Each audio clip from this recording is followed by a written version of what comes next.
Você já viu que tem gente que do nada entra numa depressão? Deixa eu te dizer uma coisa, não é do nada. São vários fatos sucessivos que já vinham acontecendo. E aí vem um último, que é o gatilho. Deixa eu te dizer, o copo já estava cheio. Mas para ele esborrar, só basta uma gotinha. Às vezes as pessoas estão com o copo cheio. Vem uma gotinha e esborra. É a depressão. É a doença na alma. E deixa eu te dizer, por que será que a gente entra em tanta confusão mental, emocional, gente? Por causa dos nossos pensamentos. Quais são as lições no texto e na vida e na história de Elias que nós precisamos ter para derrotar a depressão? Deus, você pode abrir sua Bíblia em 1 Reis, capítulo 19.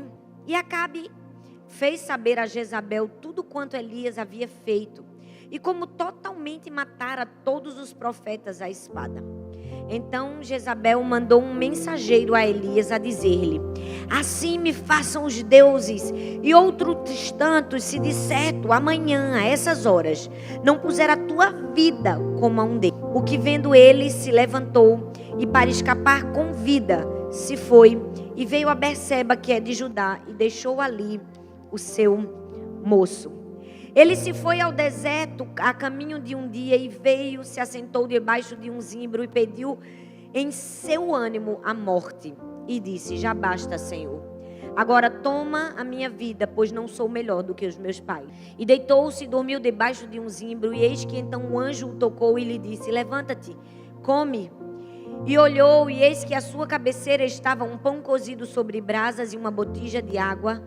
E comeu e bebeu e tornou a deitar-se. E o anjo do Senhor tornou segunda vez e o tocou e disse: levanta-te e come, porque muito comprido será o teu caminho. Hoje nós vamos falar sobre uma das doenças que mais tem afetado o mundo. É a depressão. A depressão hoje é considerada o resfriado comum das doenças emocionais. Elias era um grande porta-voz da voz de Deus para o meio do povo de Israel. E quando no auge da sua vida vivia milagre, a nação de Israel estava vivendo algo sobrenaturalmente maravilhoso, estava vivendo um despertamento espiritual, se afastando dos deuses antigos. Existia uma mulher que odiava Elias, chamada Jezabel. Jezabel era a rainha de Israel, a mulher do rei Acabe, e ela tinha ódio de Elias. Porque Elias era um profeta muito influente. Era um homem muito poderoso. Ele começou a crescer e a influência dele crescia. E que quando Acabe contou para Jezabel o que ele tinha feito, Jezabel ficou endemoniada. E ela fez o quê? Mandou uma ameaça para Elias. Mandou um mensageiro ameaçar e disse assim: olha, em outras palavras, ela disse assim: eu me mato se hoje eu não mandar matar você em 24 horas. Ela mandou uma ameaça de morte para Elias. E sabe o que é mais estranho ver? Que o mesmo profeta que durante 3 anos não tinha nada, não tinha medo de nada, orava, fazia tudo acontecer. De repente ele ficou morrendo de medo de uma mulher, morrendo de medo de uma ameaça. E a Bíblia diz que por causa disso ele ficou deprimido a ponto de pedir a morte. Ele entrou em uma depressão. Ele disse: Senhor, já tive o bastante, tira a minha vida, porque eu não sou melhor do que os meus antepassados. Porque a Bíblia diz que os nossos pensamentos são enganosos. O diabo vai agir aqui, no seu pensamento. Ele vai tentar contar para você mentiras. Por quê? Porque aquilo que nós pensamos, nós transformamos em emoção. Nós transformamos em sentimento. É por isso que nós precisamos aprender a gerenciar os nossos pensamentos. Como diz a Bíblia: transformai-vos pela renovação do vosso entendimento. Quais são as lições no texto e na vida e na história de Elias que nós precisamos ter para derrotar a depressão? Primeiro lugar, concentre-se nos fatos e não nos seus sentimentos. E não pelos fatos. Ele não olhou para a história com razão. Ele olhou para a história com emoção. O primeiro deles foi o quê? Medo. Elias teve medo. Ele teve medo e ele fez o quê? Fugiu para salvar a sua vida. E a Bíblia diz que ele chegou num pé de gesta, teve medo e pediu para morrer. Qual foi o primeiro erro de Elias? Se concentrar nos sentimentos. Por causa de um acontecimento, Elias se sentia fracassado. E porque ele se sentia fracassado, ele assumiu que era um fracassado. Quando ele assumiu que ele era um fracassado, ele deu às suas emoções o controle de um pensamento que ele não poderia ter feito. É destrutivo. Acaba com você. Não é porque você se sente um derrotado que você é um derrotado. Não é porque você fracassou em uma área da sua vida que você é um fracassado. O problema é que nós fracassamos em uma área da vida e a gente se sente um fracassado. E aí tristeza após tristeza começa a tomar conta de nós. Foi isso que aconteceu com Elias. Nós precisamos ter cuidado. Nós precisamos olhar para os fatos e não para os sentimentos. Por quê? Sentimentos são pouco confiáveis. A gente precisa estar livre dessa busca da perfeição. Ei, Jesus veio para te libertar. Quantas pessoas estão em depressão porque elas acham que elas têm que ser perfeitas? Porque você fracassou não significa que você é fracassado. A gente está buscando crescer, mas não somos escravos dela. Todas as vezes que você falhar e você der muita emoção para a sua falha, mais o diabo vai te empurrar lá para baixo. Desconfie do seu sentimento, porque o diabo quer destruir a gente. Pelo que, gente? Pelos sentimentos. Pela tristeza, pela dor, pela frustração, pela angústia. Segundo, não se compare às outras pessoas. O que foi que Elias fez? Ele disse assim: Senhor, eu já tive o bastante. Eu não sou melhor do que os meus antepassados. Ele caiu no erro de se comparar. E sabe qual é a armadilha? Toda vez que a gente se compara com alguém, eu não sei se você já percebeu, a gente compara a nossa fraqueza com a força da pessoa. Não é? A gente olha o que está errado da gente com o que está certo no outro. Aí é injusto, filho. Porque o outro também está errado em várias áreas. Porque o diabo vai tentar fazer a gente cair na comparação para nos destruir. Para enfiar a gente numa tristeza, numa angústia, numa armadilha do diabo. A gente disse assim: eu deveria ser melhor. Eu deveria fazer isso. Eu deveria fazer aquilo. E usa esse deveria num sentimento de tristeza e de pesar. Tipo, não posso fazer mais nada. Deixa eu te dizer, esse deveria só vai te enfiar no fundo do poço. Você precisa dizer: eu vou fazer isso. Eu sou isso. Eu sou aquilo. Ei, Elias estava: ai meu Deus, se eu fosse como os meus antepassados. Mas eu não sou melhor mesmo do que ele, né? Deixa eu morrer. Eu sou uma pessoa depressiva. Não! Você pode dizer assim: eu posso estar num momento de tristeza na minha vida, mas vai passar, porque eu sou uma pessoa alegre. Terceiro, você precisa parar de aceitar falsas acusações. Porque a Bíblia diz assim: Elias respondeu: Senhor, eu tenho sido muito zeloso pelo Senhor, o Deus dos exércitos. Os israelitas rejeitaram a tua aliança, quebraram os teus altares, mataram os teus profetas à espada. Eu sou o único que sobrou e agora estão procurando matar-me. Não aceite falsas acusações. Sabe por que Elias estava se culpando? Porque o povo de Israel não tinha escolhido obedecer a Deus. Ele foi lá, mostrou o caminho. Tiveram pessoas que não quiseram seguir o caminho. Aí estava dizendo: foi tudo culpa minha, Senhor. Tá vendo? Eu trabalhei duro, mas eu fracassei. Deixa eu te dizer uma coisa: não deixe o diabo te acusar.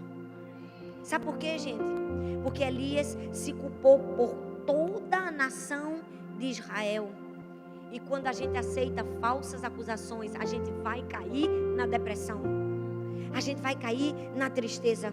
Sabe por quê, gente? A gente precisa entender, se a gente tem o hábito de ajudar as pessoas, a gente tem que entender que nem sempre elas vão corresponder ao que a gente quer. Nós podemos influenciar muitas pessoas, mas não pode controlar. Então, o diabo vai colocar falsas acusações. Deixa eu te dizer, tem gente que está na depressão. Sabe por quê? Porque o marido traiu. E o diabo disse que foi culpa dela. Foi sua culpa. Foi porque você não se arrumava. Foi porque você está gorda. Escuta bem o que eu vou te dizer. Não aceita a acusação do inimigo. Se ele caiu, a culpa foi dele. Por mais que você tenha errado e falhado, ninguém leva a culpa pelo pecado dos outros. Cada um assuma seus próprios pecados. Cada um assuma seus próprios erros. O diabo vai dizer para você: foi sua culpa, porque ele quer que você caia na depressão. O diabo vai dizer: foi sua culpa que seu filho saiu dos caminhos do Senhor. O diabo vai dizer: foi sua culpa. Você não pode aceitar falsas acusações. O diabo estava dizendo para Elias: tá vendo? Foi você, ó. Que tipo de profeta você é? Você ensina, ó, como é que está o povo. Por isso que Elias, ó, afundando, ó, na depressão. Quarto lugar, não exagere no lado negativo. A Bíblia diz que Elias disse o quê? Ele disse assim: Senhor, eu sou o único que sobrou. E agora todos estão tentando me matar. Gente, pelo amor de Deus, para com esse drama. Só Jezabel estava contra ele. Aí disse: está todo mundo contra mim, Senhor. Todo mundo. E eu acho que imagina Deus no céu. Todo mundo quem, rapaz? Quem tem raiva de tu é Jezabel. Só Jezabel estava contra ele. Mas ele já disse que era todo mundo. Você já percebeu que tem hora que a gente faz isso? A gente exagera no lado negativo. Aí a gente afunda mais ainda na depressão. Quanto mais você sentir pena de você, pior vai ser para você, viu? Olha, a pena de si mesmo é o pior dos pecados da gente. É o que mais destrói a vida da gente. Você pode até estar cansado, você pode estar triste. Chora, chora e levanta. Levanta. Não fica sentindo pena não. Chora, bota para fora um pouquinho. É bom. Gente, o que foi que aconteceu com Elias? Ele só recebeu uma ameaça. E a ameaça não era nem de todo certa. Porque Jezabel não queria matar ele. Gente, se Jezabel quisesse matar, ela tinha mandado um mensageiro para fazer uma ameaça? Não, ela tinha mandado um assassino. Quem quer matar, manda um assassino. Ela não era rainha? Ela tinha mandado um assassino. Mas ela mandou o quê? Um mensageiro para ameaçar, porque ela só queria perturbar. Ela só queria enlouquecer. Ela queria entristecer. Tem gente que vai falar palavras só para te perturbar, só para te enlouquecer, só para te entristecer. Você precisa ter visão. Você precisa parar de dizer: meu Deus, todo mundo quer me matar. Se disser Jezabel que quer me matar, mas ela não vai me matar, porque se ela quisesse me matar, ela tinha mandado o assassino. Ela só quis fazer uma ameaça. Então, ó, tchau, Jezabel. Era isso que Elias tinha que ter feito. Jezabel sabia que não podia matar Elias, porque Jezabel era extremamente inteligente. Ela não podia matar Elias por quê? Porque ela tinha raiva da influência de Elias. Ela sabia que se matasse Elias ia ser pior para ela. Elias ia virar um quê? Um mártir. Ia ser uma revolução da nação de Israel contra. Pronto, ela estava acabada. Se Elias tivesse sido um pouquinho mais inteligente e mais racional, ele era que tinha acabado com ela. Mas ele não foi. Por quê? Porque ele exagerou o lado negativo. Aí ele começou a chorar, chorar, chorar. Por quê? Porque ele não parou para avaliar a ameaça. Olha bem para mim. Para avaliar a ameaça do inimigo.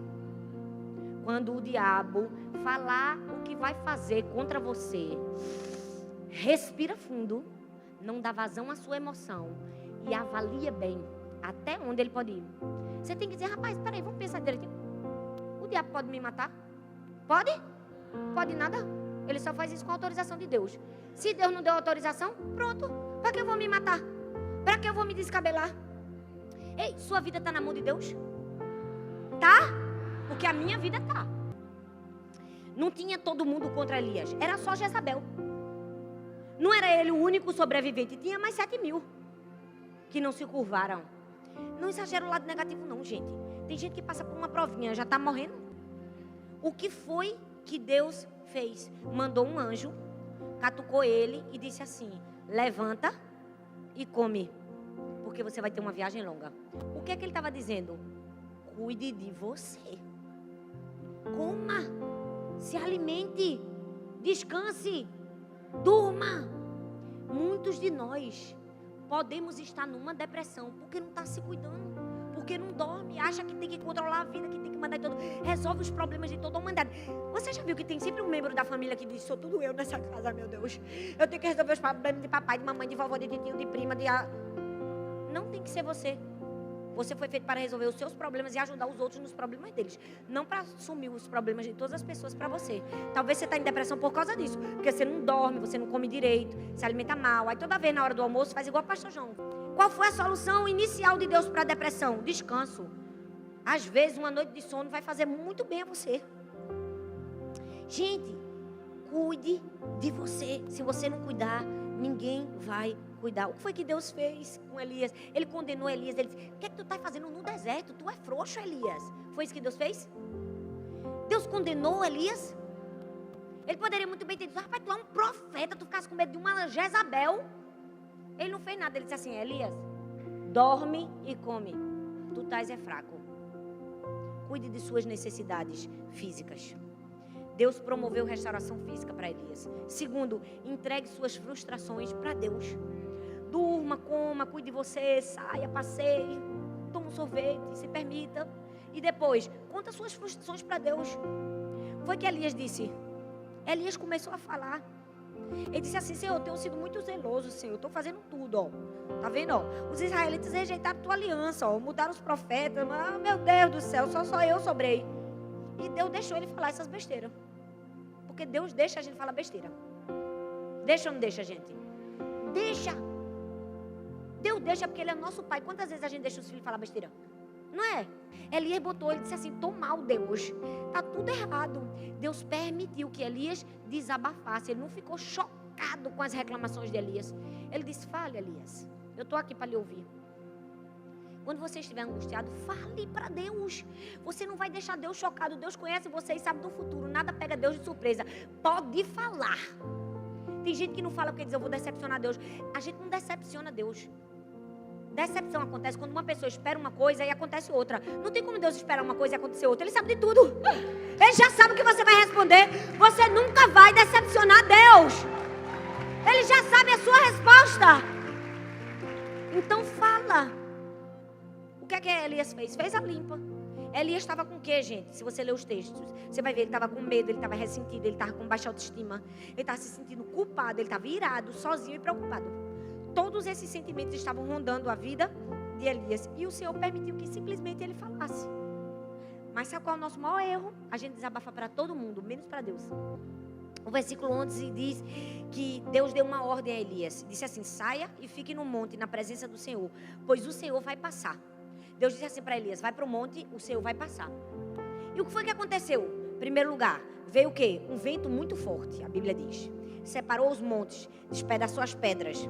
Mas o Senhor não estava no vento. Depois veio o quê? Um terremoto. Mas o Senhor não estava no terremoto. Estou até com dificuldade de dizer os números aqui. Depois do terremoto veio o quê? Veio o fogo. Mas o Senhor não estava no fogo. E em quarto lugar veio o quê? Uma brisa suave. Na brisa suave, Elias fez o quê? Puxou a capa, escondeu o rosto e disse: o Senhor está aqui. Porque Deus sempre vai se revelar a gente. Talvez não da maneira que as pessoas esperam, mas da maneira que a gente precisa. Elias não precisava de fogo, não precisava de terremoto, não precisava de vento forte. Elias só estava cansado, ele queria uma brisinha suave. Aí quando a brisa suave passa, ele disse: é Deus. Deus vai se revelar a você da maneira que você precisa. Você só precisa ter sensibilidade para ouvir a voz de Deus. Ei, se você estiver cansado, deixa a brisa suave falar com você. Se você estiver depressivo, angustiado, sabe o que você faz? Pega a sua Bíblia, vai para frente do mar, vai para um campo, vai para um lugar silencioso, leia a Bíblia, deixa Deus te abraçar, deixa Deus falar com você, deixa Deus te amar, sinta a presença dEle, deixa Deus curar você, se permita, deixa a brisa suave tocar você. Era o que Elias precisava. O melhor remédio para a depressão é a amizade com Deus. Adquira uma nova percepção de Deus. Em último lugar, deixe Deus dar uma nova direção para a sua vida. Jesus disse a Elias, disse assim: volte pelo caminho que você veio, vá para o deserto de Damasco. E chegando lá, o que foi que Deus fez? Deu a Elias uma nova tarefa. Fez ele voltar a trabalhar. Quando a gente está depressivo, a gente tem a tendência de dizer assim: não vou fazer nada mais, porque já está tudo triste mesmo. Mas Deus disse o que a Elias? Elias, volta, assume teu papel de profeta. Porque quando a gente está em depressão, a gente acha que a gente não tem autoridade para falar nada. A gente acha que a gente está mal. Mas Deus vem e diz assim: volta, vai, continua. Aí você diz: mas Deus, olha o meu... Eu não sei se você que está me ouvindo não está conseguindo comer direito, perdeu o sono, perdeu a paz, perdeu a alegria. Eu não sei o que foi que Jezabel fez contra você, mas eu sei o que Deus pode fazer por você. Eu sei que a única pessoa que pode te tirar desse buraco é o próprio Deus. Mas Ele não vai fazer isso sozinho.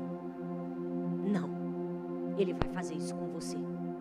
Você tem que dizer: eu vou sair. Você tem que dizer: eu vou mudar. Você tem que dizer: a depressão não é minha. Você tem que parar de se rotular como um depressivo, uma depressiva. Você tem que dizer: eu sou cheia do Espírito Santo. Eu sou cheia da alegria do Espírito Santo. Eu posso estar em um momento de tristeza. Mas esse não é o meu estado.